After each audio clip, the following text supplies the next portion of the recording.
Жердегі заттар суға түскенде салмағын жоғалтып, жеңіл тартып кететінін бәріміз де байқаған шығармыз. Су өзіне түсірген денені жоғары көтеріп, бізге көмектесіп жатқандай әсер қалдырады. Сондай-ақ теңіз немесе өзенде су ішінде тұрып секіру, жердегі секіріске қарағанда жеңіл болатынын да білеміз. Бәріміз кейбір денелердің су бетінде қалқитынын, ал кейбірінің тіпті кішкентай тас болса да батып кететінін білеміз. Бұл заңдылықты ұлы ежелгі грек ғалымы Архимед байқаған болатын. Ол осы кейін өз атымен аталған заңдылықтың тұжырымын жасады.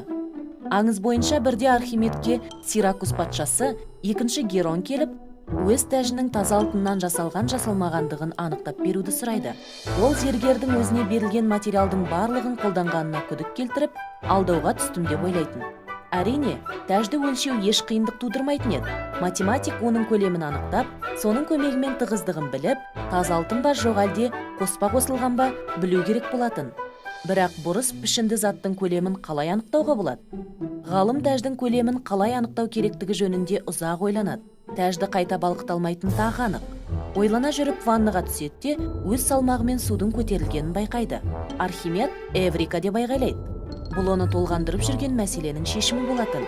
Тәжді суға салып, тәж ығыстырып шығарған судың көлемін есептеу керек. Ығыстырылған су тәждің көлеміне тең болады. Тәждің салмағын және көлемін білгеннен кейін, оның таза алтыннан немесе арзан қоспадан жасалғандығын анықтау қиын емес болатын. Аңыздың бір нұсқасында тәж таза алтыннан жасалмаған болып шығады. Ал Архимед болса, түрлі заттарды қолданып, өз тәжірибесін жалғастыра береді. Ол неге өлшемі мен пішініне тәуелсіз? Кейбір денелерді суға батып кетсе, кейбірі жартылай батып, енді бірі мүлде су бетінде қалқып жүретінін түсінуге тырысты. Осылайша Архимедтің атымен аталатын заң белгілі болады. Ал судағы денелерге әсер ететін күш Архимед күші деп аталады. Ол күш суға салынған дене ығыстырып шығарған судың салмағына тең. Архимед күші әркез ауырлық күшіне қарсы бағытталады. Сол себепті суға түсірілген кез келген дененің салмағы кері итеруші күштің шамасына дейін кемейді. Архимед күші сұйықтықтың тығыздығы мен оған түсірілген дененің көлеміне байланысты.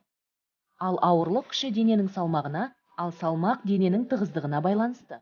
Дене қаншалықты тығыз болса, ауырлық күші соншалықты көп болады. Сол себепті ағаш су бетінде қалқиды да, металл кесегі су түбіне лезде батып кетеді. Және бұл процесті ешқандай Архимед күші тоқтата алмайды. Бірақ корпустары болаттан жасалған үлкен кемелер қалайша суға батып кетпейді?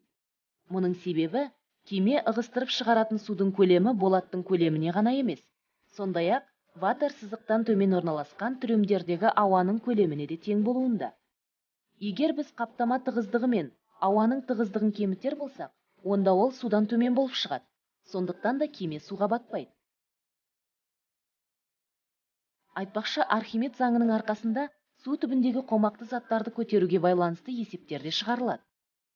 Әуелі су бетіне көтеретін заттың көлемін анықтай отырып, қомақты дысқа сәйкесінше есептелген ауа жіберіп, затты еш кедергісіз жоғары қарай тартып алады. Табиғаттағы үдерістердің көпшілігі Архимед заңына бағынады. Мысалы, балықтар жүзу әрекетін реттеу үшін өз денелерінің тығыздығын орташа қалыпқа өзгертеді. Олар ауамен толыққан торсылдақтарының өлшемін өзгерту арқылы жоғары көтеріліп, тереңге жүзеді. Шылым өсімдігі де тіршілікке жақсы бейімделген. Олардың піскен жемістері салмақты келеді. Ауырлығы соншалық, тіпті өсімдіктің өзін суға батырып жіберуі мүмкін. Сондықтан өсімдіктің жапырақтары сабақтарында ауаға толтырылған қуыстар пайда болады. Бұл қалтқылар өсімдікті суға ағып кету қаупінен сақтайды. Архимед заңы тек суға ғана емес, сондай-ақ газдарға да қатысты. Мысалы, ауадан жеңіл болатын гелиймен толтырылған әуе шарлары кері итеру күшінің арқасында биікке көтеріледі. Ағынсыз немесе баяу ағысты суларда тіршілік ететін су өрмекшісінің қарнының сырты сумен дымқылданбайды. Ол тереңге сүңги отырып, қарынға жабысып тұратын жүзгіштік қорын беретін және су бетіне шығуға көмектесетін ауа қабығын өзімен бірге алып кетеді. Әуеде қалықтау тек физика заңдары білімінің арқасында ғана мүмкін болады. Архимед заңы гидростатика мен газдар статикасының негізгі заңы болып саналады. қоршаған ортаның қалай құрылымдалғанын білу және ондағы үдерістердің жалпы ережесін түсіну адамдардың пайдалы жаңа механизмдерді ойлап табуына мүмкіндік береді.